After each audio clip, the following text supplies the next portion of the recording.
Good morning to every student. இப்போ NEET exam நேற்று முடிஞ்சிருச்சு. அதிலேருந்து உங்களுக்கு கொஸ்டின்ஸ்லாம் கேட்டிருப்பாங்க. அந்த கொஸ்டின்ஸ் எப்படி இருந்திருக்கும்னு உங்களுக்கு தெரியும். நேற்று சொல்லும்போது கூட என்ன பண்ணாங்கன்னா, நீட் கொஸ்டின்ஸில் ஃபிசிக்ஸ் கெமிஸ்ட்ரி பயாலஜி கம்பேர் பண்ணும்போது கொஞ்சம் டஃப்னு சொல்லியிருக்காங்க. இருந்தாலும் நீங்கள் ப்ரிப்பேர் பண்ணுற ஃபுல்லாக ப்ராப்ளமேட்டிக் கொஸ்டின்ஸ் எப்படி ப்ரிப்பேர் பண்ணுறது, எப்படி ஹேண்டில் பண்ணுறது, எப்படி அண்டர்ஸ்டாண்ட் பண்ணி அந்த ஈக்குவேஷனை உருவாக்குறது, இந்த மாதிரி மெத்தடில் நீங்கள் போனீங்கன்னாக்கும் ஃபிசிக்ஸ் கெமிஸ்ட்ரி பயாலஜியை விட ரொம்ப ரொம்ப ஈஸியாக இருக்கும்.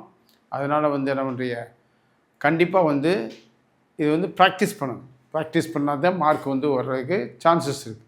ஓகே, இப்போ போகணும். NEET based questions. ஓகே, அதாவது நீட்டில் எந்த மாதிரினா கொஸ்டின்ஸ் கேட்பாங்க.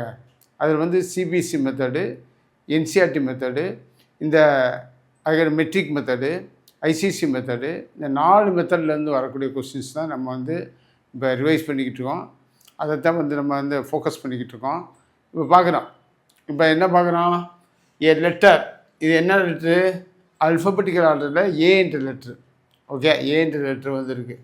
ஏ letter A consist of a uniform wire of resistance 1 ohm per centimeter. The side of the letter are each 20 centimeter long and the cross piece in the middle is 10 centimeter long while the apex angle is 60 degree. இது 60 degree. Okay. Find the resistance of the letter between the two end of the edge. அப்படின்னு கொடுத்துருக்கு question. இந்த கொஸ்டினில் கொடுத்துருக்கும் போது எத்தனை resistance இருக்குது? 5 resistance இருக்குது. 5 ரெசிஸ்டன்ஸுக்கும் வேல்யூ கொடுத்துருக்கு.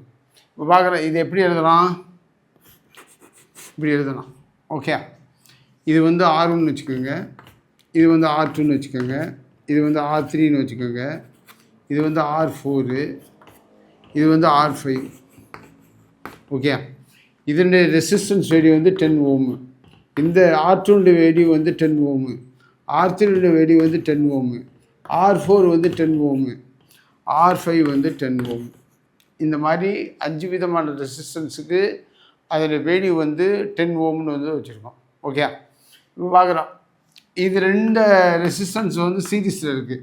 அப்போ RS R1 + R2 10 + 10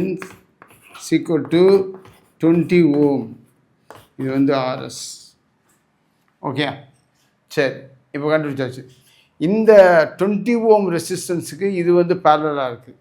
அப்போ 1/RP =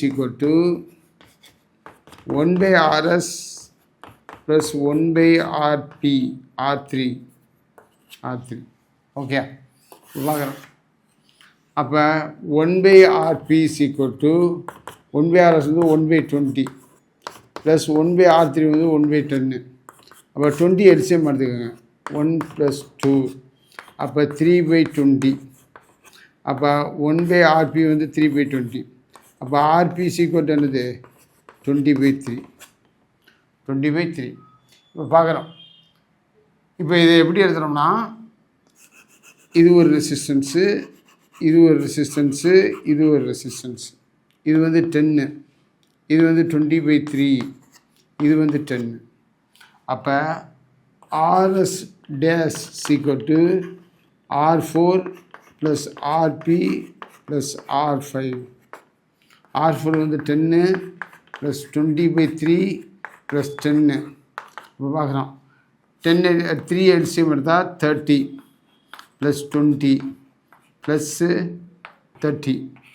30 + 20 + 30. அப்போ 80/3. இதுதான் 80/3 ohm. இதுதான் ஆன்சர். ஓகே, அப்போ 5 ரெசிஸ்டன்ஸ் ஏ சீரீஸில் இருக்குது. அதை எப்படி கால்குலேட் பண்ணுறோம்? கடைசியில் ஃபைனல் ரெசிஸ்டன்ஸாக 80/3 ஓம்ட்டு கால்குலேட் பண்ணுறோம்.